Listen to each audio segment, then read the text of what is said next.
একটা ইতিহাস আমাদের, সেটা হচ্ছে কাজী নজরুল বলছিল, মসজিদেরও পাশে আমার কবর দিও ভাই।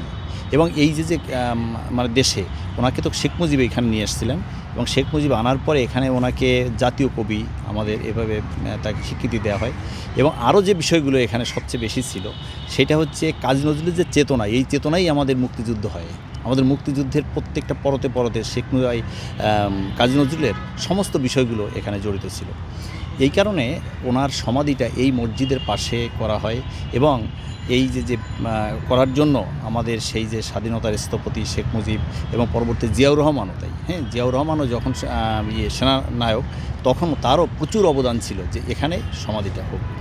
এরকম যারা বুদ্ধিজীবী ছিল তারাও বলছিল যে ইউনিভার্সিটিতে তার পাঠ্য আনা হোক, তার বিষয়ে গবেষণা করা হোক, এবং তার এই সমাধি মানুষকে বারবার চেতনার দিকে নিয়ে যাবে তার সম্পর্কে।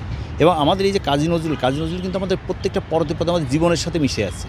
যখন মানুষ প্রচণ্ড কষ্টে থাকে, তখন সেই কষ্টটাকে লাঘব করার জন্য তার যে দারিদ্র কবিতা, হে দারিদ্র তুমি মোরে করেছ মহান, তুমি মোরে দাঁড়িয়েছ খ্রিস্টের সম্মান, কণ্টক মুকুট শোভা দিয়েছ তাপস, অসংকোচ প্রকাশের দুরন্ত সাহস। উনি ওনার পরিচয়টা কিন্তু মাত্র একটা লাইনে দিয়েছেন, মোর এক হাতে বাঁকা বাঁশের বাঁশরি, এক হাতে রণতুর্য।